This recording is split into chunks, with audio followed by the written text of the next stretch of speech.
Bismillahirrahmanirrahim. Assalamualaikum warahmatullahi wabarakatuh. Selamat sore teman-teman, sahabat YBS, FMCH Indonesia dimanapun berada, dan teman-teman dari IBU Foundation. Senang sekali hari ini kita bisa ketemu dan diskusi banyak dengan ahli, juga teman-teman yang berpengalaman di lapangan, untuk topik kesehatan mental ibu hamil. Nah, ini topik yang jarang sekali didiskusikan ya.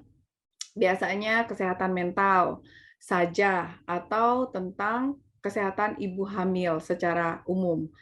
Hari ini senang sekali saya, Siva Andina, sebagai Ketua Yayasan Balita Sehat Indonesia, akan memoderatori kegiatan webinar sekaligus launching aliansi Maternal Mental Health di Indonesia. Saya hadir di sini bersama teman saya, Mas Fandy, CEO dari IBU Foundation. Selamat sore, Mas Fandy. Dan selamat sore. Ya, terima kasih, Mas Fandy. Dan juga ada Ibu Barbara Jason, founder dari FMCH Indonesia, FMCH Global. Kemudian ada Dr. Alain Gregoire, beliau yang akan menyampaikan materi dan ilmu kepada kita. Teman-teman semua yang sudah hadir di webinar ini, kami merekam webinar ini, jadi nanti yang tidak bisa hadir secara online sekarang bisa menonton rekaman ini dan mendapatkan materi-materi yang akan kita dengarkan dari narasumber kita. Baik, untuk memulai kegiatan hari ini, saya akan menyampaikan beberapa tata tertib di kegiatan ini. Teman-teman yang hadir, kami minta sebisa mungkin mengaktifkan fitur video supaya kita bisa berinteraksi secara visual juga, melihat teman-teman dan teman-teman bisa melihat narasumbernya. Kemudian kami harapkan peserta bisa mematikan mikrofonnya. Kemudian jika ada pertanyaan, silahkan teman-teman ajukan di kolom Q&A yang ada di bawah. Di opsinya, kalau tidak ada kolom Q&A-nya, boleh di kolom chat. Ya, di kolom chat-nya. Kemudian, silahkan perkenalkan nama teman-teman, asal lembaganya, dan posisinya di mana saat ini. Selain itu, ya, di webinar ini kita selenggarakan secara keseluruhan dalam bahasa Indonesia, dan juga ada interpretasi dalam bahasa Inggris ke Indonesia dan Indonesia ke Inggris.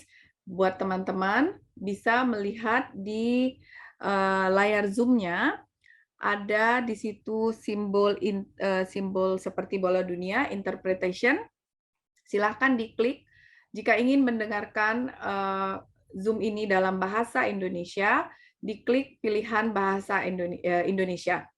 Dan jika ingin mendengarkan dalam bahasa Inggris, diklik dalam bahasa Inggris.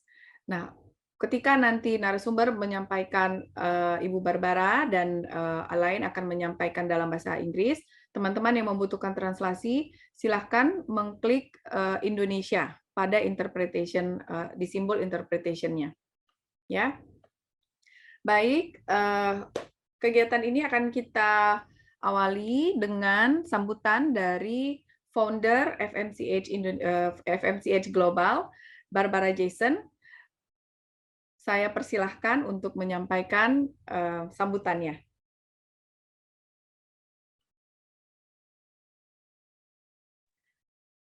Thank you very much. Selamat sore, everybody. And I am delighted to be here with my colleague Alain to talk about maternal mental health this afternoon. We are the FMCH, as you probably know, is part of a group of 3 sister organizations, Indonesia, India, and the UK. And we are all very much focused on helping parents deal with issues of malnutrition, stunting, and of course, maternal mental health is a really important part of this.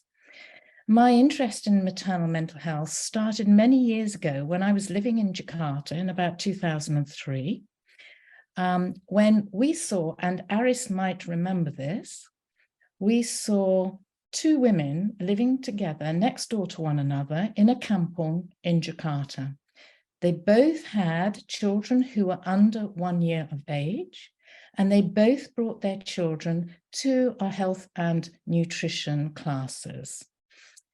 One of these children thrived, and one of these children didn't do very well at all. He remained malnourished, he remained with stunted growth. And the only difference between these two women was their emotional well-being. Both of them, as I said, lived in the same kampung, they shared the same water, their husbands did the same job, they had the same income. And it was very, very telling that the only difference between these two women was the way they felt, their emotional well-being. And from that time onwards, I realized how important maternal mental health was in parenting of children.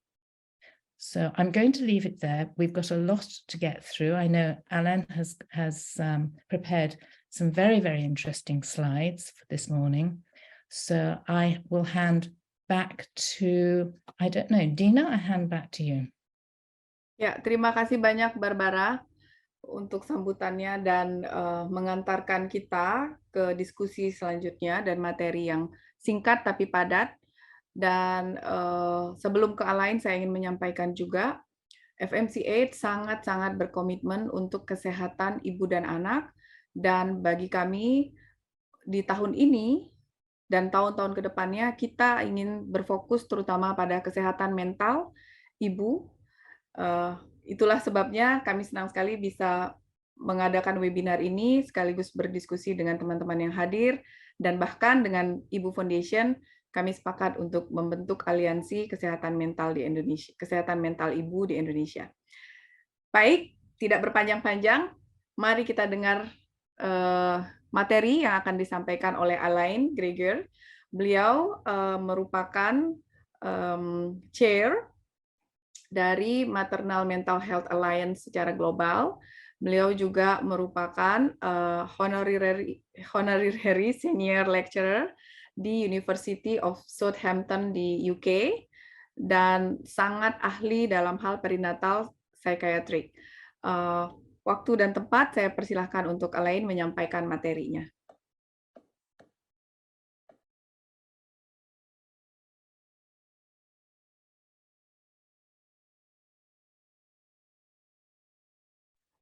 Alain masih mute. Thank you very much indeed for that kind introduction. Yes, I'm Alain Gregoire. I'm in the UK and a perinatal psychiatrist.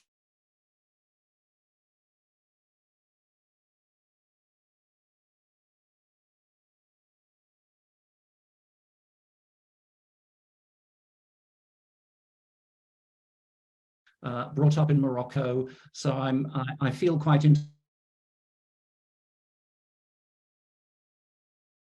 like Barbara in the UK, but also in many places around the world. I have seen similar situations to that very moving and very revealing personal experience that Barbara shared with us from those years ago.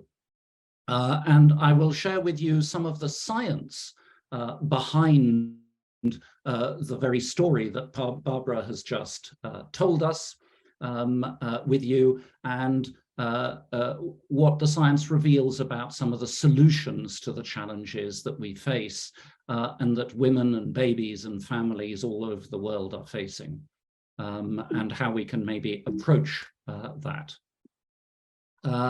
And just to serve, I've got some interference, but hopefully you can hear me. Sorry, I'm having difficulty controlling my slides. They don't, here we are, back again.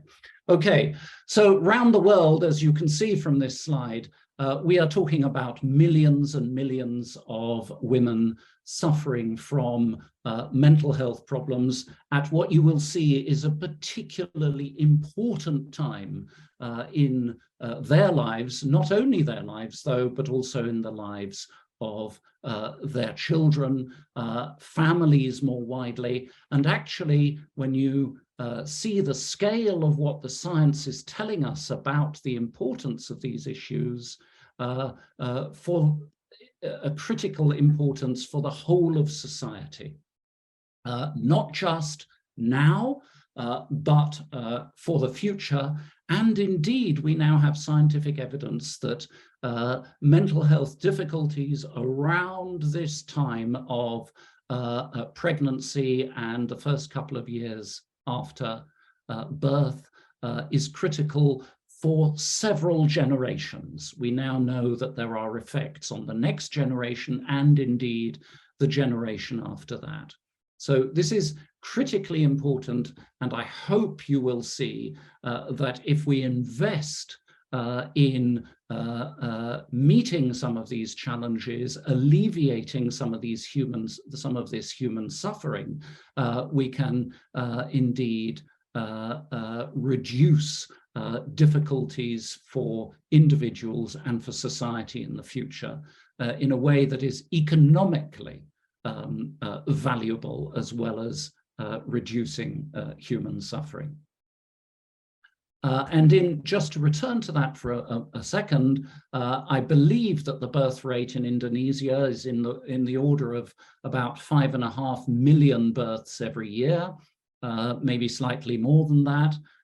This is 6, 7, 8 times greater than we have in our little country in the UK, in the Northern Hemisphere. So what I would call a huge number of births.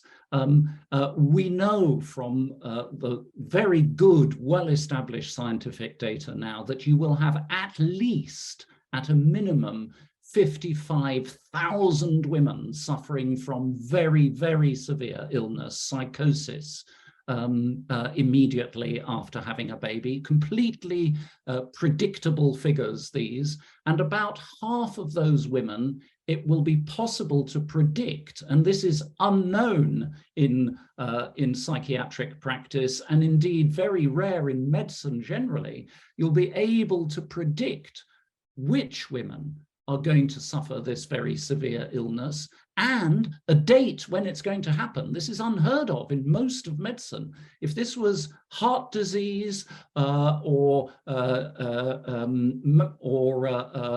some infectious disease where we could predict severe illness so accurately, we would of course be doing something about it. But because it's mental health, around the world, and I'm sure Indonesia is no different to most countries in the world, we do nothing at all about this. And this is actually deeply shocking and very discriminatory against people who suffer terribly from what we all value most, the functioning of our minds.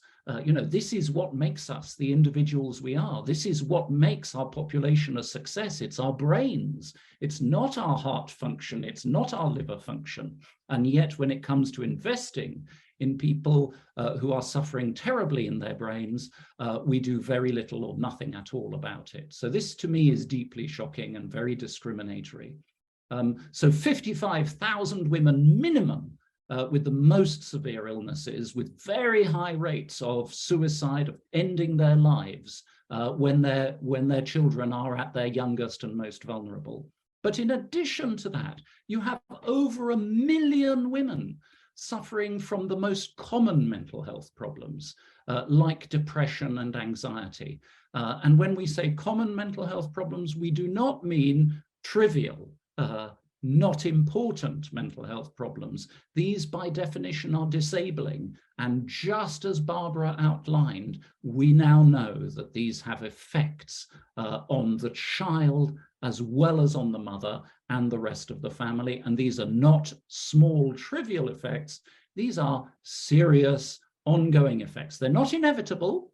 So a lot of children are absolutely fine. and they're not irreversible. So we can do something about it. But mostly, even in rich countries in the world, we don't do anything about it. And this is, again, the discrimination against mental well-being. So let's just look at depression for a moment.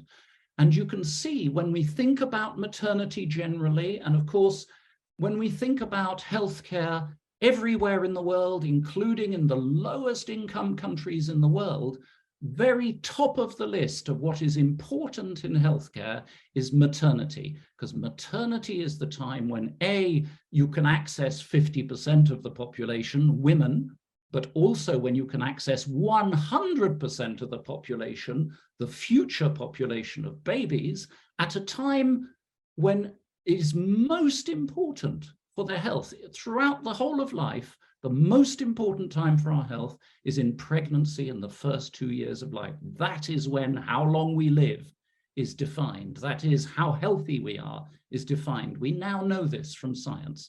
So of course we invest in maternity care first of all when we are thinking healthcare.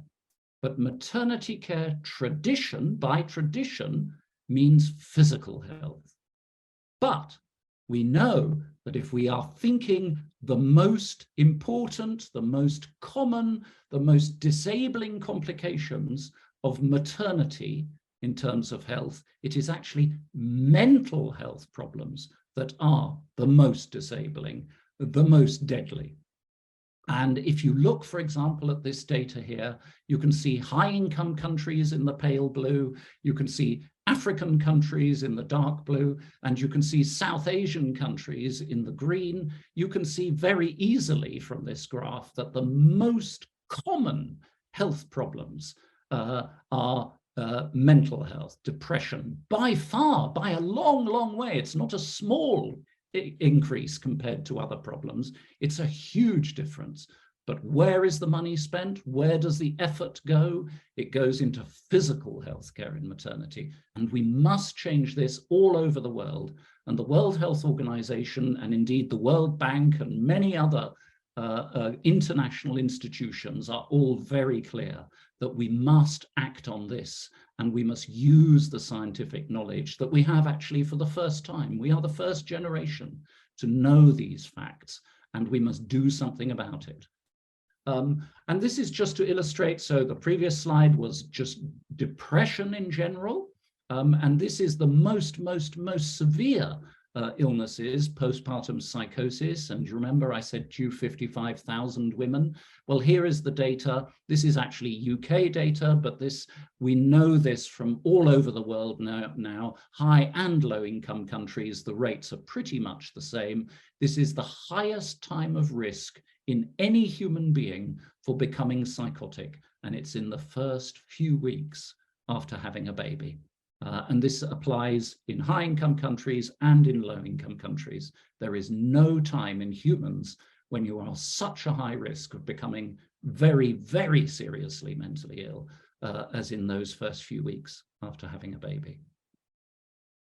And when we think about the burden of disease, that is, if you add up the effects on human beings of premature death or of living with disability, we know that in women of reproductive age, that depressive illnesses are not only very common, but they are the most burdensome illnesses known to man in high-income countries and in low-income countries, even higher than the burden of disease caused by AIDS, which of course, as you know, kills and disables very young people. Well, depression is more burdensome to human beings than even AIDS, and certainly much more than all the other common diseases that humans suffer from in high and low income countries.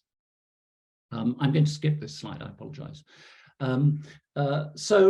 Here is, having talked about the effects on women, on mothers, we also need to consider, as I've mentioned, the effects on children. And here's one example of the many, many, many studies which show effects of mental health difficulties during pregnancy, and in fact the same sort of results after having a child postnatally on the children, with a doubling of risk. For example, in this particular slide, a doubling of risk of mental health problems in the child. And as you know, mental health problems in children are highly predictive of poor outcomes in terms of not only mental health, but also physical health, productivity, and many, many other outcomes for those individuals into the future. There's a bit of, here we are.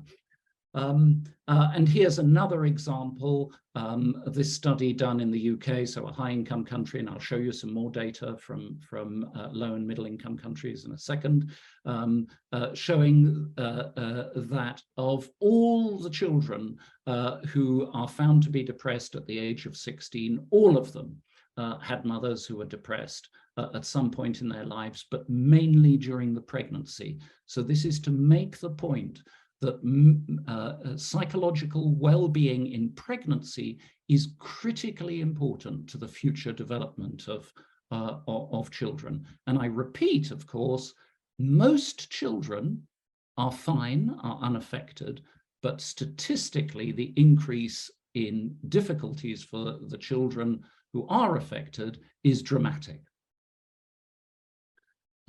So here's some data, and this is just to illustrate. I'm not going to, there isn't time to go into the details of the study, but here's data showing very clearly the relationship between maternal depression and poor child growth in low and middle income countries, with a really very substantial, not only statistical effect, but this is a very real effect on the population, and a clear signal that we need to act on this issue. And this really is, as you can see, relatively recent data. So this knowledge, I repeat, we are the first generation to have this knowledge, and it is our responsibility now to do something about it. And of course, growth is not the only element in the story. We now have data from multiple studies done all over the world in low and middle income countries, which are really pretty consistent, in fact, surprisingly consistent, because the science of studying over long periods of time what happens to population of humans always gives some variability in results. But what's seen in every country of the world is very similar things emerging, and effects that, as I say, are not just statistical detail, but are very real effects on the population. So the impact of maternal mental health problems in low and middle income countries include this list here of poor antenatal care, and that's a double, that's an effect that comes from both directions. Women who are, for example, suffering from depression are much less likely to even get out of bed, let alone go for their antenatal care. They're going to be fearful and worried and anxious about encounters with people in authority, healthcare givers. And unfortunately, it remains true throughout the world that healthcare providers, that professionals, discriminate, not deliberately, but discriminate against women who are less likely to be responsive, less likely to be grateful, less likely to be enthusiastic about the care they receive, and less likely to be what we might call cooperative, because they're simply not well enough in their mental functioning to participate. So it's partly our faults as healthcare professionals, and we need to do positive discrimination in our own minds to attract and reassure and work much more actively with these women who are not feeling mentally well or emotionally well. Reduced breastfeeding for similar reasons that I've explained, and you've heard the story about malnutrition and stunted growth. And actually, you know, maybe that surprises us, but it shouldn't, where people are poor, where it is difficult to get food, where it is difficult, a challenge to look after your child, you need to have your wits about you, as we say. You need to be mentally well to engage in that struggle to keep your family well. And if you're not mentally well, it's just too difficult to do. And the poorer you are and the more difficult your situation, the more difficult it is to do. And therefore your child does not get what it needs, both in terms of the emotional interaction, which is critically important, as all parents know, to effective feeding of your child, even if you have food, but also just to getting food and preparing food. More infectious diseases, including diarrheal disease, poor healthcare for children. So these parents and mothers who are not mentally well don't seek healthcare for their children because they're just not well enough to get round to doing it. This unresponsive interaction with babies, we know, is incredibly important to the future development of children and to their own ability to look after themselves for the rest of their lives, okay? Incredibly important. And when you think about it, of course, childhood is when we learn how to be the people we become. So in a way it's obvious, but the science is now telling us this. It is an important effect. And we now also know that the effects of what we might call bigger environmental things like poverty act on children. So family poverty has an effect on children because of the effect on maternal mental health problems. So children don't suffer from poverty directly. It's not because they live in a not very nice housing. It's not because there isn't plentiful food arriving at the door. It's through their parents' mental functioning that poverty adversely affects children. And I'm not saying, oh, well, don't bother to do something about poverty. Of course we must. But we must also realize that there are children and families with poverty where the children are not affected. And that's mainly those children whose parents are managing mentally. So this is really important targeting of help and support. And we know that economically, and this is an example from a study we did very recently in South Africa with the London School of Economics, the costs economically, particularly in low and middle income countries, are absolutely huge to society of neglecting this issue. And we were actually overwhelmed by the scale of these economic effects on low and middle income countries.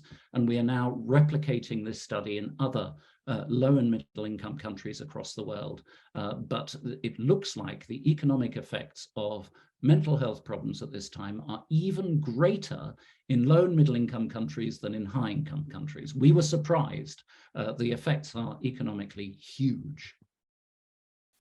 So can we do anything about this? I'll go very quickly now because I realize I'm going over time. So the answer is very, very clearly yes, we can do something about this. We can help these mothers, and that will have an effect on their children. And we can do this even in low and middle income countries. This is not a luxury for rich countries. This is something that can be done cheaply, that can be done at scale.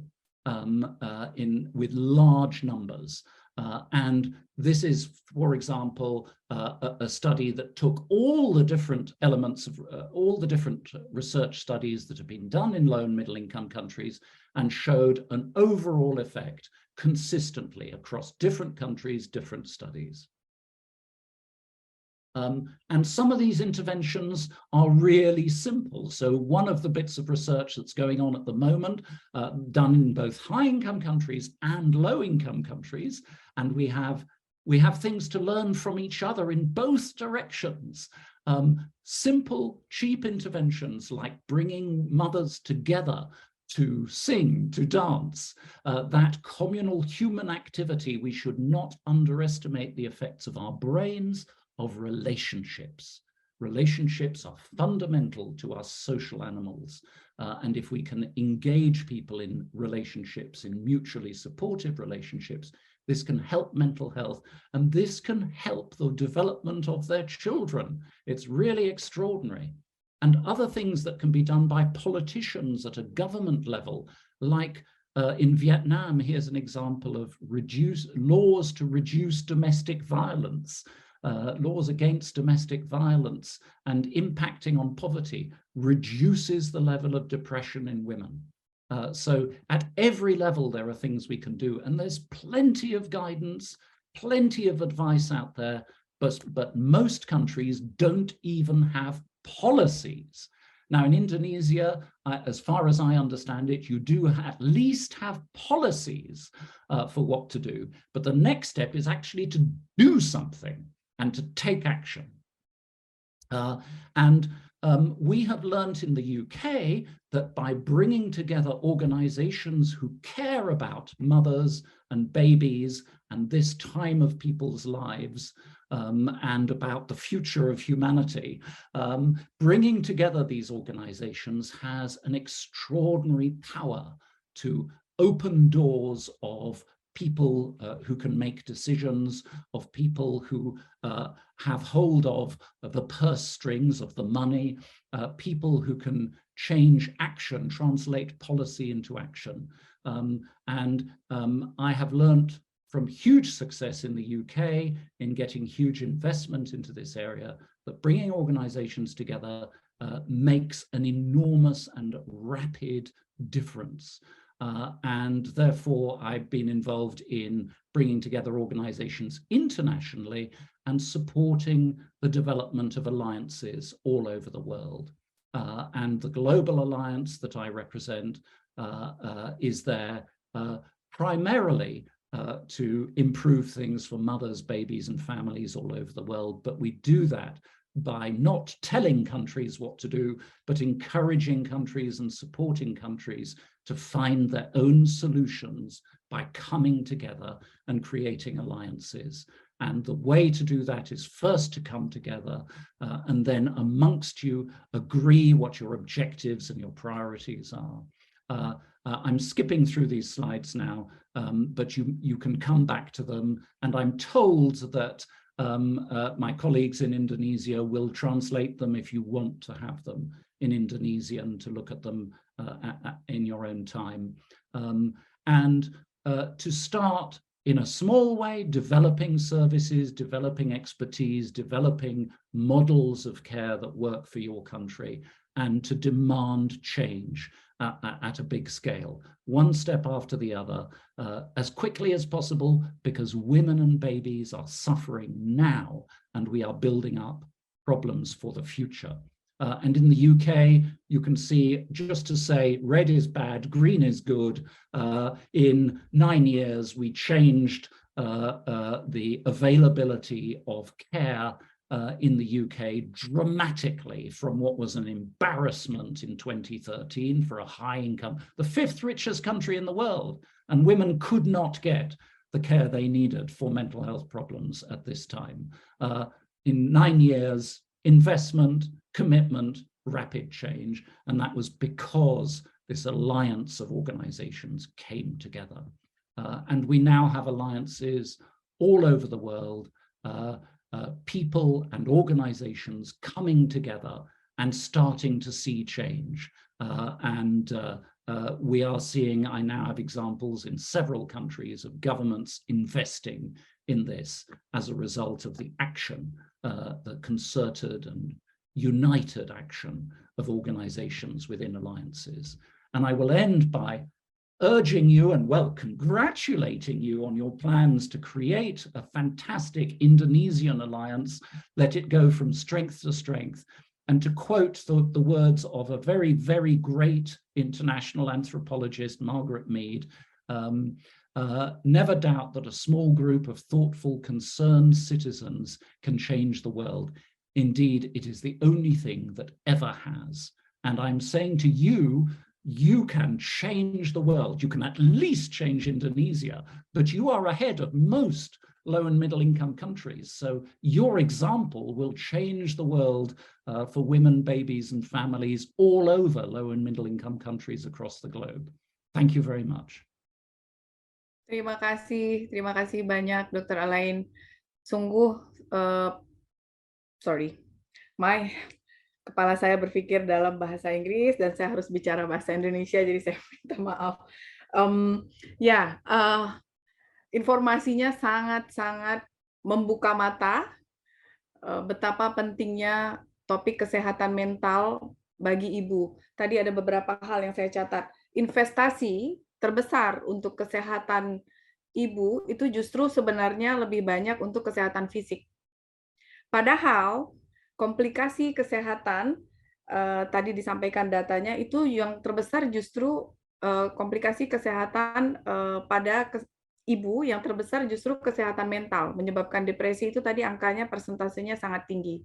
Sedangkan investasi dari banyak pemerintah maupun sektor non-pemerintah itu lebih banyak investasinya di kesehatan fisik. Padahal komplikasi kesehatannya lebih banyak pada kesehatan mental. Itu benar-benar data dan fakta yang sangat-sangat penting membuka mata kita.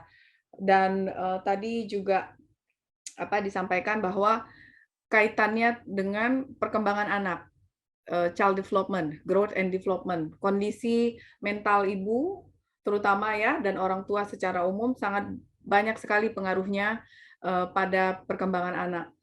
Dan seringkali orang mengatakan kemiskinan yang menjadi berpengaruh gitu ya, pada kondisi anak-anak, tapi padahal itu tidak selalu memberikan pengaruh langsung. Yang memberikan pengaruh langsung adalah kondisi kesehatan mental dari ibu atau orang tua dari si anak.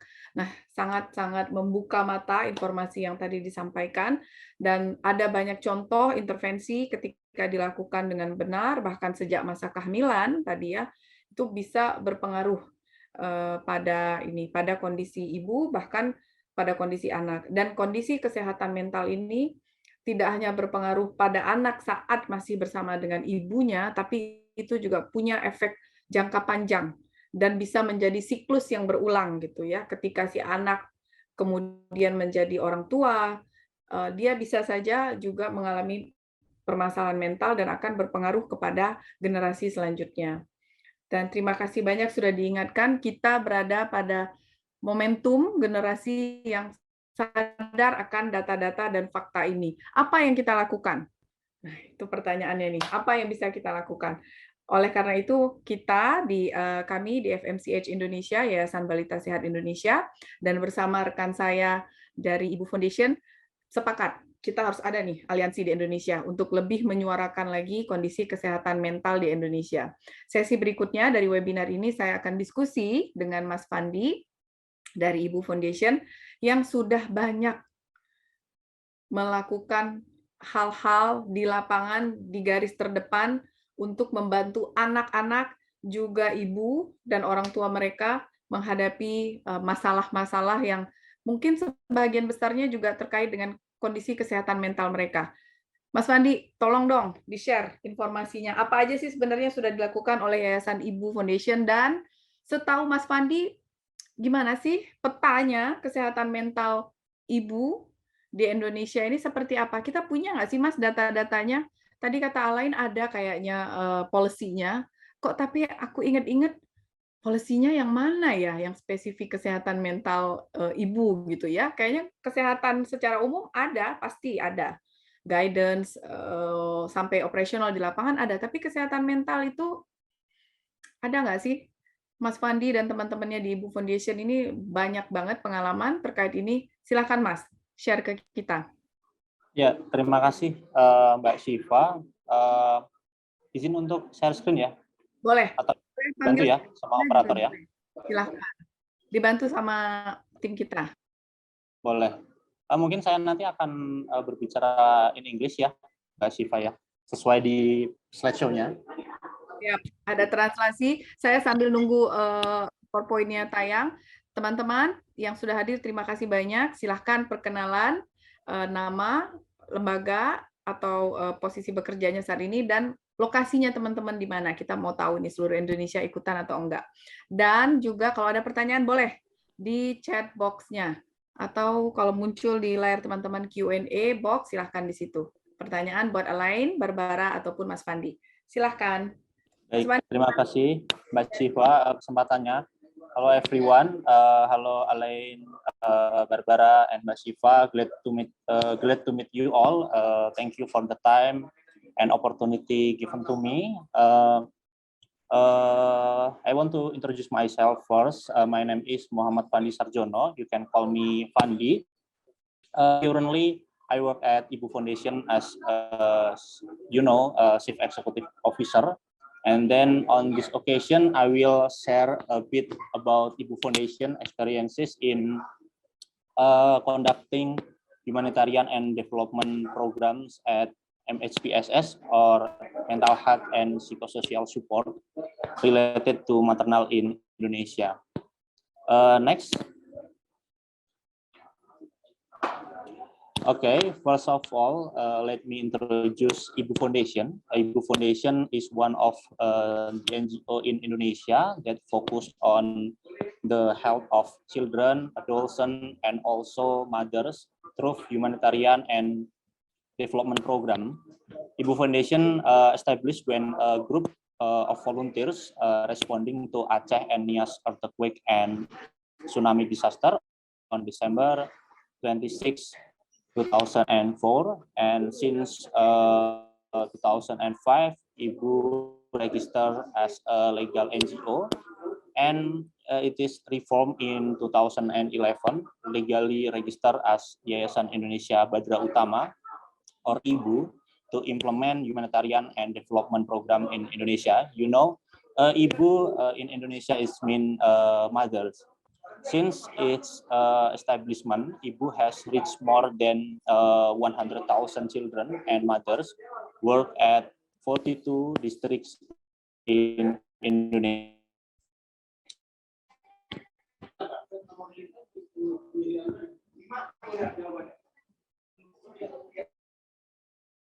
Rumah kencana, or ramah anak, ruang ramah anak pasca bencana, in English is child-friendly space after disaster. Rumah is home, and then kencana is the vehicle of the king or queen, according to the story of Java Island history. And then rumah kencana not only focus on children, but also on mothers, including breastfeeding mothers and expectant or pregnant mother. These programs integrated on mental health and psychosocial support, or MHPSS, health service, nutrition, and also was promotion and non-food item distribution.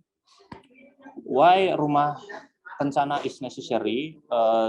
There is the reasoning amongst other are one, any kind of disaster affected all aspects in survivor life. Therefore, the approach should be integrative, and then exiting gaps in Indonesia for mental health and psychosocial support, especially in disaster response, such as lack of awareness, skill capacity, manpower, and also weak referral system. And then IBU Foundation capacity based on its experiences in providing MHPSS, health service, was promotion, and also non-food item distribution. And related to this event, we identified our maternal are one of the risk group in dealing with disaster. Most of them experience problems that interfere with the effectiveness of their daily life after the disaster, including depression, anxiety, stress, and also maybe post-traumatic stress disorder or PTSD. We can next. Okay, we have a conceptual guideline of MHPSS framework. Based on MHPSS framework, usually we work on layer 1, layer 2 until layer 3. On layer 1, basic services and security is needed. That means the fulfillment of basic needs is necessary. This occurs in the majority of the population. And then on the layer 2, maternal or majority of the population usually has stress and mild psychological problem. This requires social support activities in the community, including maybe PFA, psychological first aid that can be carried out by volunteers, social worker, community facilitator, and also their families. And on layer 3, maternal usually has moderate psychological problem, individual and family intervention such as therapy and also counseling activity. This can be done by trained doctor and counselor. And then the last layer, on the last 4, we have usually a referral system. Several population have severe psychological problem. In this case, we try to ensure that the referral system run in the community. Services are provided such as psychiatrists, psychologists, and nurse. And we have a reference for this conceptual guideline from SPEAR standard. And we can next slide. Yes, here we have a Rumah Kencana program model. Amongst other are we have coordination with local government, NGO, and relevant community group. We have capacity building for IBU volunteers.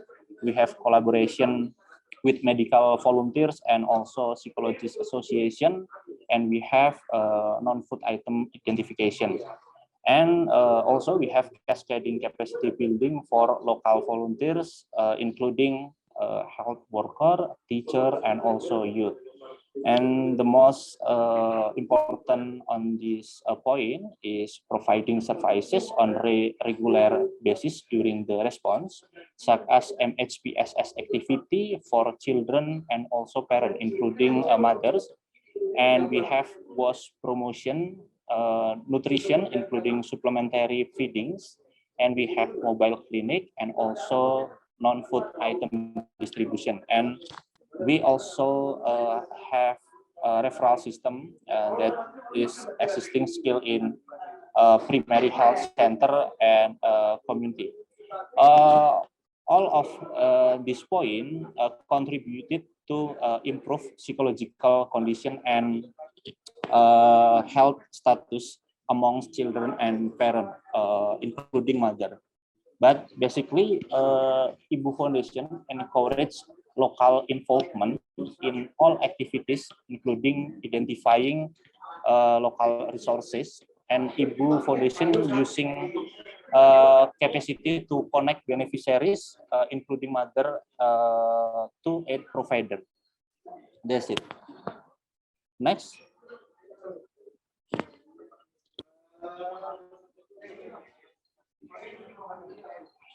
Okay, we have 7 MHPSS activity component in Rumah Kencana.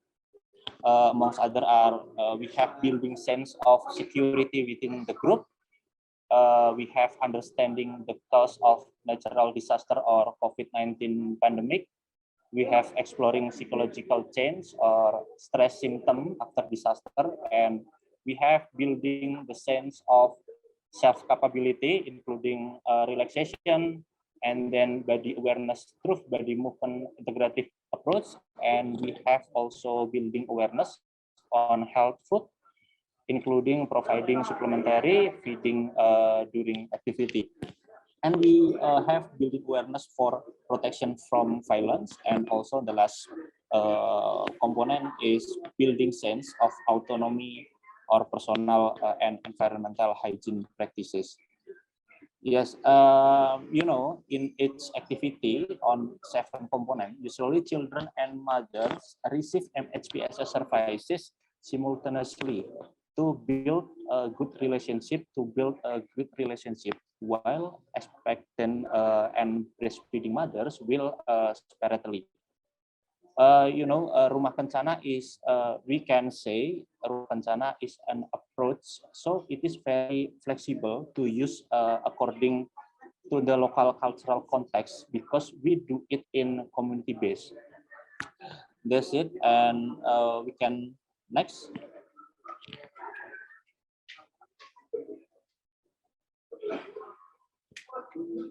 Yes, we have duration of the response.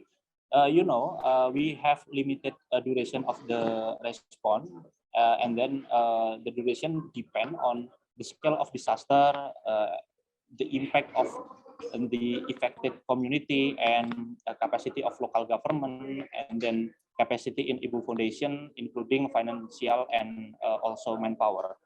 But mostly, IBU implement the response from emergency to early recovery phase by minimum 1 month, only a few until rehabilitation and mitigation phase due to availability of fund. Next. I think this the last slide. We have collaboration during the response. We not alone in the response. We have several partner.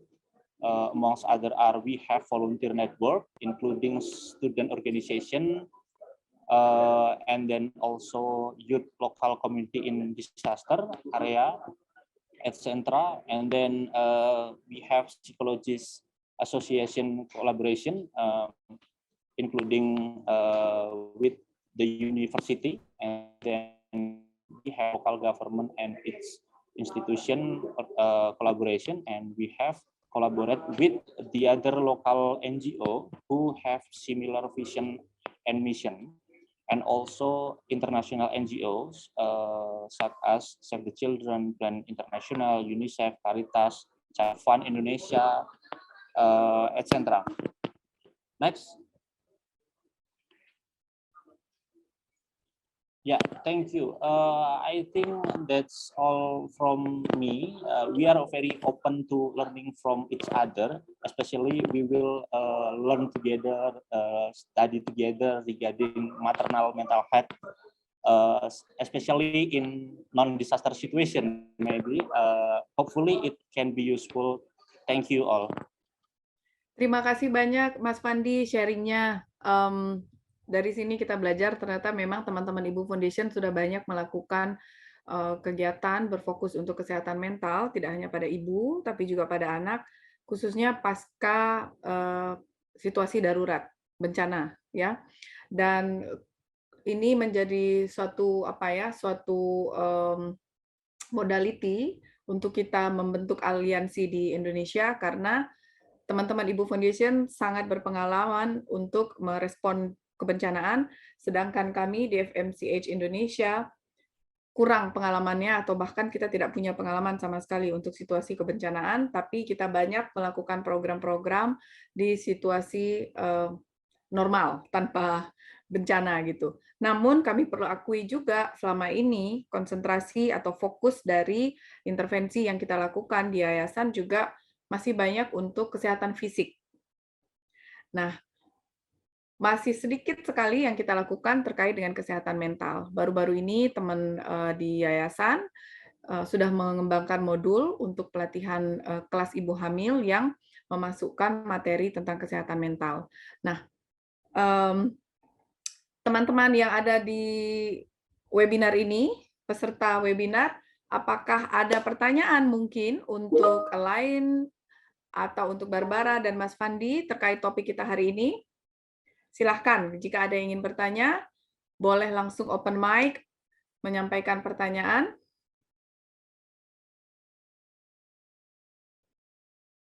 Kalau tidak ada yang bertanya, mungkin saya yang bertanya nih ke narasumber. Waktu kita tinggal sedikit lagi, saya mau memanfaatkan waktu. Tapi kalau ada dari teman-teman yang ingin bertanya, silahkan. Sambil saya mengajukan pertanyaan, silahkan di chat box pertanyaannya. Alain, Barbara, dan Mas Fandy, dengan informasi yang banyak tadi ya, terutama untuk Indonesia nih, karena kita fokusnya di Indonesia saat ini. Kira-kira bagi lembaga kecil seperti kami, ya di IBU Foundation, kemudian juga di FMCH Indonesia, bagaimana kita bisa memulai melakukan sesuatu untuk membantu kesehatan kesehatan ibu terutama ya. Dan karena fokusnya kita adalah ibu-ibu yang memiliki anak usia dini, bahkan dari kehamilan sampai usia early childhood. How can we start? Apa yang bisa kita lakukan terlebih dahulu? Kami nggak punya data. Susah sekali. Saya minta di tim yayasan, Mas Aris, Devi, Sarah, tolong dong. Datanya apa ya yang kita punya? Kita ternyata tidak punya data itu di nasional, tapi boleh saya dikoreksi nanti Mas Fandy dan teman-teman yang hadir. Mungkin ada data khusus kesehatan mental ibu. Yang ada hanya data kesehatan mental secara general untuk populasi di Indonesia. Nah, itu satu. Tapi lembaga kita terlalu kecil kalau mau main data nasional ya. Nah, apa yang bisa kita lakukan? Bagaimana kita memulainya? Tolong, silahkan tanggapannya dari narasumber.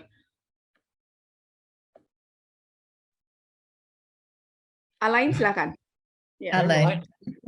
I'll maybe start by saying there is no organization big enough to deal on its own with the challenges we face in any country of the world or across the world. So whether you are big or small, you must come together with other organizations, mothers, babies, and families all over Indonesia. These huge numbers, 5.5 million births, 20% of them suffering from depression. This is huge, huge, huge numbers. Nobody can deal with it on their own, but together, I'm absolutely certain the way forward with any big challenge for human beings is to come together. And you have many organizations, proud, fantastic organizations like the two who we've heard about already today, but others I think represented here, doing fantastic work. But together, what you can do is so much bigger than each individual separately. This is an issue that requires government input as well. It is not enough for organizations to do a fantastic job on the ground. You need government commitment to this. And by coming together, you can bring the government into this issue, which is the primary humanitarian issue. Of course, we have global warming. Of course, we have economic issues, but this is the primary humanitarian issue of our time. So my solution is, yes, keep doing fantastic work on the ground. Yes, focus a bit more on maternal mental health. There is lots of guidance there to tell you what sort of things you can do as each organization. But more important, now, start coming together, start talking to each other, form this alliance that you are talking about, and do not compete, okay? This is for women, children, and families. This is bigger than your organizations. Do not compete, agree, and together your organizations will benefit because there will be more focus, there will be more attention to this, but the people you are trying to serve will benefit more if you come together and you agree. And you need to agree overall, what is your fantastic vision of the future? You need to agree a small logo. Sounds like a detail, but it gives you a presence. You need to maybe fairly soon create a small, simple website. You need to agree priorities. Where are we overall going to start campaigning? And you must think big, not what can we do in this part of Indonesia, or what can this organization do and this organization do? What can we all achieve now that we are together that is huge? Well, I think get the government on board, get the World Bank on board, make Indonesia one of the greatest countries in the world to have a baby. and for the future of its population. Ya. Terima kasih Alain. Barbara, ada tanggapan? Terima kasih Alain. I think absolutely brilliant, Alain. You inspire all of us. So thank you so much. But I was going to say, bringing it down into how we actually do this, I think it might be a good idea if the IBU Foundation and FMCH and other organizations can arrange for another webinar, and we can discuss who else should be in your alliance, and we can take it through slowly, and I would like to be present if that's all right, and then I can help guide you, and you can tell me what you need, and I'm sure I will report back to Alain, and he can tell me what needs to be done. Because the interesting thing is that there are numerous alliances springing up across the world, and we can learn from them. So I think Alain is absolutely right. You know, Indonesia is such a huge country. You have a huge population and all those mothers and babies, and let's not forget the fathers as well. They would really benefit from a maternal mental health alliance of Indonesia. Terima kasih Barbara, terima kasih. Mas Fandy, ada yang mau disampaikan? Mungkin dari pertanyaan saya, tanggapan?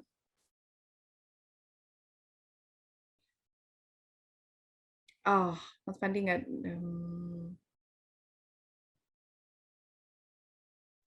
Ya, Mbak Siva, suara saya terdengar jelas? Jelas. Oke, ya tadi jaringan nggak stabil.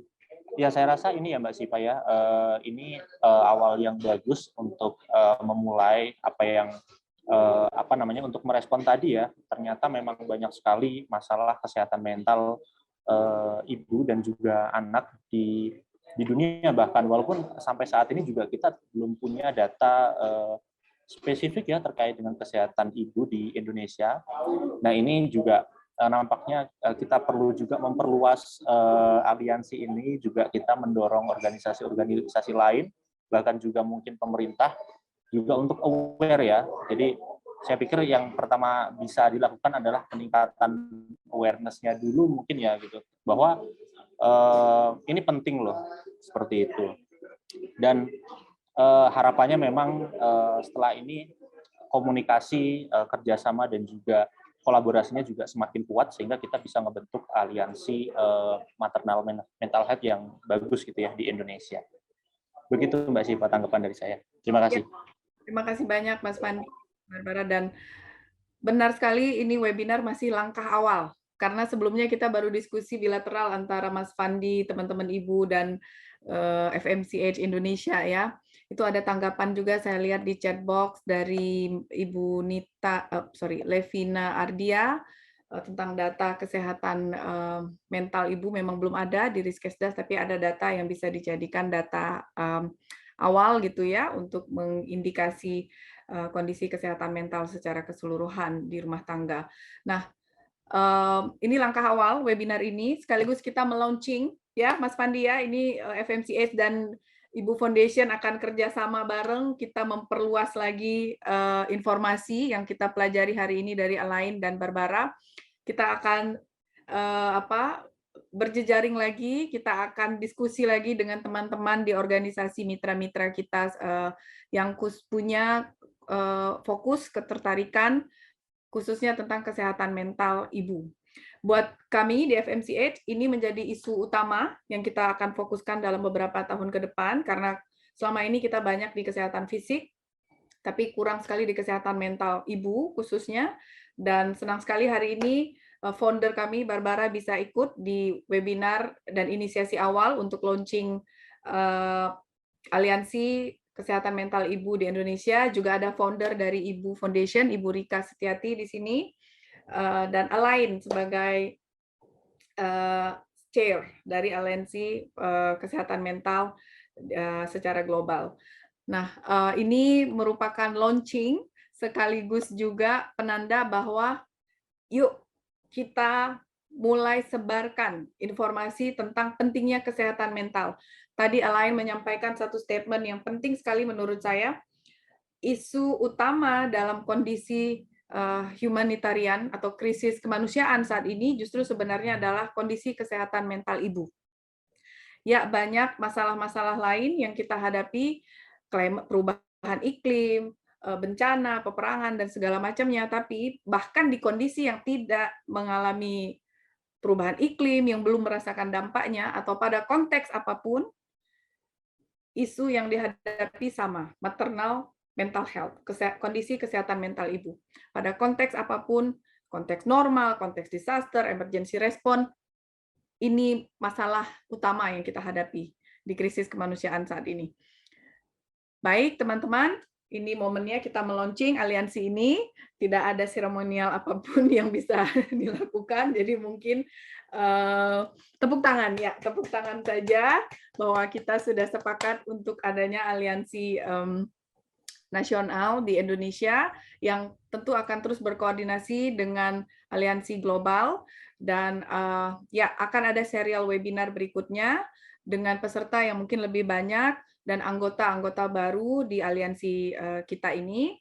Nah, Ibu Rika dari IBU Foundation, silahkan Ibu jika ingin memberikan tanggapan sebelum kita tutup webinar. Tidak. Terima kasih, hanya buka video aja, membuat tepuk tangan. Oh, oke. Terima kasih sudah hadir di acara ini. Baik, teman-teman semua yang sudah hadir di webinar ini, terima kasih banyak. Ini merupakan webinar seri pertama, dan kami akan terus mengadakan webinar berikutnya. Ini komitmen dari kami yang memulai aliansi ini. Jadi kita akan terus adakan webinar, kemudian juga campaign, advokasi untuk grassroots dan juga untuk pemerintah terkait isu kesehatan mental. Strategi berikutnya akan kami diskusikan bersama dengan IBU Foundation, dan bagi teman-teman peserta webinar ini yang tertarik untuk bersama-sama bergerak menyuarakan isu kesehatan mental bagi ibu, silahkan kunjungi atau kontak di website kami atau di sosial media baik IBU Foundation maupun FMCH Indonesia untuk bergabung bersama kami. Baik, terima kasih semuanya atas kesediaannya dan materi yang luar biasa dari Alain dan Barbara. Semua materinya nanti akan kita share, dan jika ada yang membutuhkan translasi, silahkan diinfokan, kita akan siapkan materinya dalam bahasa Indonesia. Baik, demikian webinar pada sore hari ini. Sekali lagi terima kasih banyak. Untuk mengakhiri sesi ini, kita ada dokumentasi foto bersama untuk mendokumentasikan launching dari aliansi Maternal Mental Health di Indonesia. Silakan teman-teman yang sudah hadir, jika berkenan boleh dibuka videonya. Tim dokumentasi silakan. Sambil persiapan, saya ingin informasikan juga webinar ini akan kita share di YouTube-nya FMCH Indonesia dan di sosial media kita. Baik, sudah tim dokumentasi, mohon aba-aba. Kalau sudah. Ya, mohon diaktifkan kameranya. Baik, bagi teman-teman yang bersedia, silakan kameranya diaktifkan. Oke. Akan saya foto dalam 3, 2, 1. Sekali lagi ya.